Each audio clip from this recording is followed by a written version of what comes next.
പക്ഷെ ഞാൻ ഭയങ്കര സ്ട്രേറ്റ് ഫോർവേഡ് ആയ ഒരു വ്യക്തിയാണ്. അതാണ് എന്റെ ഏറ്റവും വലിയ പ്രശ്നം. എനിക്ക് you just wish you I want you people to give me the ആഗ്രഹിച്ചുകൊണ്ട് പ്രതീക്ഷിച്ചുകൊണ്ട് വർത്താനം പറയുന്ന അനുരഞ്ജന സംസാരങ്ങളുടെ ഓഡിയോ പുറത്തു വിട്ടതിൽ എനിക്കൊരു പേഴ്സണൽ ഇഞ്ചുറി, ഒരു വേദന ഉണ്ട്. ശ്വേതാ മേനോന്റെയും രമേശ് പിഷാരുടെ ഒരു വോയിസ് ഇപ്പം ഇങ്ങനെ കറങ്ങി നടപ്പുണ്ട്. അത് പുറത്തുവിട്ടത് ശ്വേതാ മേനോൻ തന്നെയാണ്. പിഷു എന്നൊക്കെ വിളിച്ചുകൊണ്ട് നടക്കുന്ന ശ്വേതാ മേനോൻ ഇതെന്തിനാണ് പുറത്തെടുത്ത് വിട്ടത് എന്ന് ചോദിച്ചു കഴിഞ്ഞാൽ, ഒരു 44 മിനിറ്റുള്ള ഒരു വോയിസ് ഫസ്റ്റ് പുറത്ത് വന്നിട്ടുണ്ടായിരുന്നു. അതെല്ലാരും കേട്ട് കാണുമെന്ന് ഞാൻ വിശ്വസിക്കുന്നു. ആ വോയിസ് പുറത്ത് വന്നതിന് ശേഷം ശ്വേതാ മേനോൻ കോടതിയെ പോയി സമീപിച്ചിട്ടുണ്ടായിരുന്നു. കോടതിയിൽ നിന്ന് അഡോൾ കമ്മിറ്റിയുടെ, അതായത് ഇവരുടെ അമ്മ രൂപീകരിച്ച താൽക്കാലിക സമിതി, അതിന്റെ അധ്യക്ഷൻ സ്ഥാനത്ത് നിൽക്കുന്നത് രമേശ് പിഷാരടിയാണ്. ആ രമേശ് പിഷാരടിയെ മാറ്റണം എന്നുള്ളത് കോടതിയിൽ നിന്ന് വന്ന സ്റ്റേ. ആ സ്റ്റേ സംബന്ധിച്ച് പിഷാരടി ഒരു മീഡിയ ബൈറ്റിൽ കുറച്ച് കാര്യങ്ങൾ സംസാരിക്കുന്നുണ്ട്. ആ സംസാരം ആവാം ഈ ഒരു വോയിസ് ശ്വേതാ മേനോൻ പുറത്ത് വിടാനുള്ള കാരണം.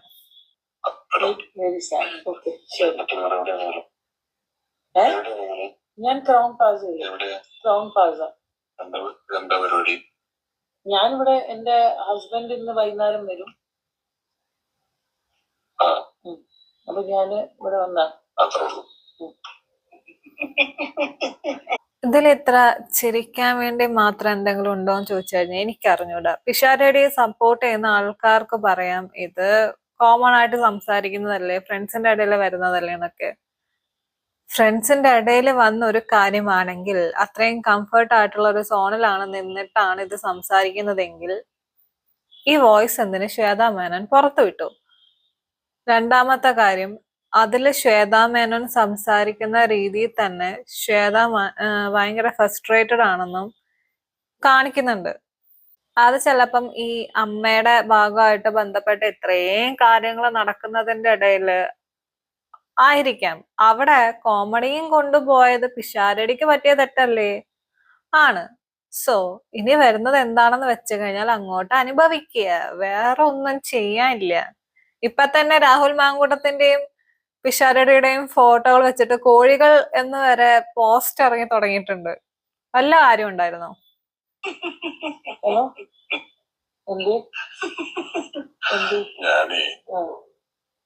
നിങ്ങളുടെ ക്രൗൺ പ്ലാസ എന്താ പരിപാടി എന്നൊക്കെ പറയുന്നു. വൈകിട്ട് ഹസ്ബൻഡ് വരുമോ?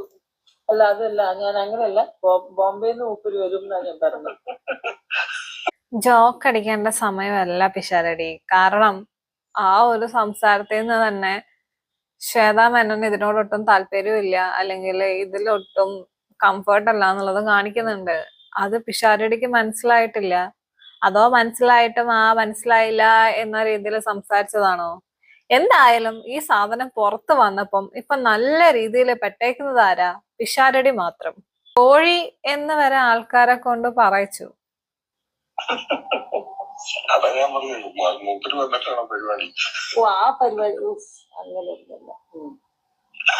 അങ്ങനെ ഞാനത് കൂട്ടി വായിക്കുക. ഞാൻ നിങ്ങളോട് ചോദിച്ചു എന്താ എന്ന പരിപാടി, വൈകിട്ട് ഹസ്ബൻഡ് വരും. ഞാൻ ഭയങ്കര സ്ട്രേറ്റ് ഫോർവേഡ് ആയ ഒരു വ്യക്തിയാണ്. അതാണ് എന്റെ ഏറ്റവും, എനിക്ക് ഇങ്ങനത്തെ ഒരു കാര്യങ്ങളും അറിയാത്ത ഒരു കാര്യം. അതാണ്. അല്ല, ഹസ്ബൻഡ് വന്നു പോട്ടല്ല. You just wish you I want you people to give me the. അത് മാത്രമല്ല, നമ്മളുടെ അടുത്ത് ഒരാള് ഈ രീതിയിൽ സംസാരിക്കുമ്പോൾ നമുക്കത് ഇഷ്ടമായിട്ടില്ലെങ്കിൽ നമുക്കത് ഓപ്പൺ ആയിട്ട് പറയാം, അല്ലെങ്കിൽ ഫോൺ കട്ട് ചെയ്തിട്ട് പോവാം. എൻ്റെ ഒക്കെ ഒരു സ്വഭാവം വെച്ചിട്ട് ഞാൻ ഫോൺ കട്ട് ചെയ്തിട്ട് പോവും. കാരണം ഇമാതിരിയുള്ള സാധനങ്ങളെ പ്രോത്സാഹിപ്പിക്കാനോ അതിനെക്കുറിച്ച് സംസാരിക്കാനോ എനിക്ക് ഒട്ടും താല്പര്യമില്ല. പക്ഷെ അതെന്തുകൊണ്ട് അത് ചെയ്തില്ല? ഇത് ഒരവസരം വന്നാൽ യൂസ് ചെയ്യാൻ പറ്റും എന്ന രീതിയിൽ കരുതി വെച്ചതാണോ? നമുക്ക് അങ്ങനെയും ചിന്തിക്കാം. കാരണം പിഷാരടിനെയും കുറ്റം പറയാം, ശ്വേതാ മേനോനെയും കുറ്റം പറയാം. നമുക്കത് കംഫർട്ട് അല്ല എന്നുള്ളത് ശ്വേതാ മേനോന്റെ സംസാരത്തിൽ മനസ്സിലാവുന്നുണ്ട്. അപ്പൊ അത് കട്ട് ചെയ്തിട്ട് പോവാന്നതല്ലേ ഉള്ളൂ. അതിപ്പോ എത്ര വലിയ ഫ്രണ്ട്ഷിപ്പ് ആണെങ്കിലും വൃത്തിയുടെ പറയുന്ന സമയത്ത് നമുക്കത് കംഫർട്ട് ആയിട്ടില്ലെങ്കിൽ അത് അവിടെ വെച്ച് കട്ട് ചെയ്തിട്ട് പോണം. ഇനി ഞാൻ പറഞ്ഞ 44 മിനിറ്റിലെ വോയിസ് പുറത്ത് വന്നിട്ട് പിഷാരടി മീഡിയാസിനെ കണ്ടപ്പോ സംസാരിച്ച ചില കാര്യങ്ങളുണ്ട്, അതങ്ങോട്ട് ഒന്ന് കേൾപ്പിച്ചു തരാം. 10-15 ദിവസമായില്ല, ഞങ്ങൾക്ക് ഇതിന്റെ മിനിറ്റ്സ് ബുക്ക് കിട്ടിയിട്ടില്ല, അവിടുത്തെ പ്രസിഡന്റ് സെക്രട്ടറിയുടെ ഒന്നും ഓഫീസിന്റെ താക്കോലുകൾ കൈമാറിയിട്ടില്ല. എന്നിട്ട് ഒരു ഞാൻ പത്രസമ്മേളനത്തിൽ ഞാൻ രണ്ട് പത്രസമ്മേളനങ്ങൾ കൂടിയുള്ളൂ. അത് ഒന്ന് പത്രസമ്മേളനം കൂടിയതല്ല, ഞാൻ നമ്മുടെ ഓപ്പറേഷൻ തൂഫാന്റെ ഉദ്ഘാടനം പാലക്കാട് കഴിഞ്ഞ് വരുമ്പോൾ മാധ്യമങ്ങൾ കണ്ടപ്പോൾ ചോദിച്ചതാണ്. അപ്പോ ഇതൊന്നും തന്നില്ലെങ്കിലും നമ്മൾ ഇവരോട് നിരന്തരം ചോദിച്ചുകൊണ്ടിരിക്കുകയൊക്കെയാണ് ചെയ്തത്. എനിക്ക് ഇതുമായി ബന്ധപ്പെട്ട് അമ്മ സംഘടന 10-32 വയസ്സായ സംഘടനയെ കോടതിയിൽ എത്തിക്കണം എന്നുള്ള ഒരു ആഗ്രഹവും എനിക്കില്ലായിരുന്നു. അത് രമ്യതയിൽ പരിഹരിക്കണം. ഞാൻ സംസാരിക്കാമെന്ന് ഓർത്തു. ഞാൻ അങ്ങനെ എന്റെ ആദ്യത്തെ മാധ്യമങ്ങളെ കണ്ടപ്പോൾ ഞാൻ പറഞ്ഞിരുന്നല്ലോ, ഞാൻ ശ്വേതയോട്, അൻസുബയോട്, ടിനിയോട്, അവരുടെ അഡ്വക്കേറ്റുമാരോട്, മല്ലിക ചേച്ചിയോട്, ലക്ഷ്മി പ്രിയയോട്, ഞാൻ ഇവരോടെല്ലാം മണിക്കൂർ കണക്കിന് സംസാരിച്ചു എന്നാണ് ഞാൻ അന്ന് പറഞ്ഞത്. ആ ഒരു വിഷയം, അതായത് ഇപ്പൊ അമ്മയില് നടക്കുന്ന വിഷയം കോംപ്രമൈസ് ചെയ്യാൻ ഇവര് സംസാരിച്ചതാണ് പിഷാരടി കുറെ സമയം. ചിലപ്പം ആ ഒരു ഫ്രീഡം വെച്ചിട്ടായിരിക്കും പിഷാരടി ഈ ഒരു സംസാരിച്ചത്. പക്ഷെ ശ്വേതാ മേനോന്റെ ഭാഗത്തും തെറ്റുണ്ട്. ശ്വേതാ മേനോന് അത് ഇഷ്ടമല്ലെങ്കിൽ ആ സമയത്ത് കട്ട് ചെയ്തിട്ട് പോവാം, അല്ലെങ്കിൽ ഫേസ് ടു ഫേസ് കാര്യം പറയാറുന്നല്ലോ. ഇത് അതൊന്നും പറയാതെ കേൾക്കേണ്ടതെല്ലാം കേട്ടതെന്ന് പറയേണ്ടതെല്ലാം പറഞ്ഞു കഴിഞ്ഞിട്ട് ഒരു അവസരം വന്നപ്പോ വോയിസ് എടുത്ത് പുറത്തു വിടുക. എന്ത് ചീപ്പ് പരിപാടിയാണെന്ന് ആലോചിച്ച് നോക്ക്.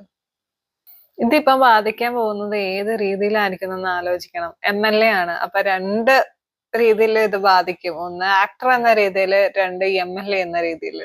ഇതൊക്കെ എവിടെ എത്തിത്തീരുന്നുള്ളത് കണ്ടു തന്നെ അറിയണം.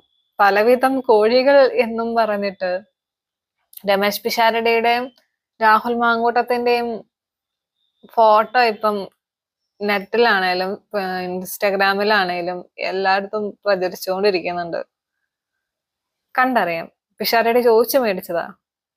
ഞാൻ 2 പേരെ ഇവിടെ സപ്പോർട്ട് ചെയ്യുന്നില്ല, 2ഉം കണക്കാണ്. അതായത് സംസാരിച്ച പിഷാരടിയും കണക്കാണ്, അത് കേട്ട് നിന്നിട്ട് വോയിസ് പുറത്ത് വിട്ട ശ്വേതാ മേനോനും കണക്കാണ്. അല്ലാതെ ആർക്കേലൊക്കെ പറയാൻ പറ്റുമോ? എനിക്ക് തോന്നുന്നില്ല പറയാൻ പറ്റുമെന്നുള്ളത്. 2 പേരുടെ ഭാഗത്തും തെറ്റുണ്ട്. ശരി, എന്നാ ഇനിയിപ്പം വരുന്നത് ഇരുന്ന് മേടിച്ച് അങ്ങ് കൂട്ടുക, അല്ലാണ്ട് ഇനിയിപ്പം ഒന്നും പറയാനില്ല. പിഷാരടി ഒരാളില് കംഫർട്ട് അല്ല എന്നുള്ള ഒരു ഫേസ് അവർ കാണിച്ചു കഴിഞ്ഞാൽ അത് നിർത്താനുള്ള ഒരു മര്യാദയുണ്ട്. അത് പിഷാരടി കാണിച്ചിട്ടില്ല. ഫോൺ കട്ട് ചെയ്യാനുള്ള മര്യാദ ശ്വേതാ മേനോനും കാണിച്ചിട്ടില്ല.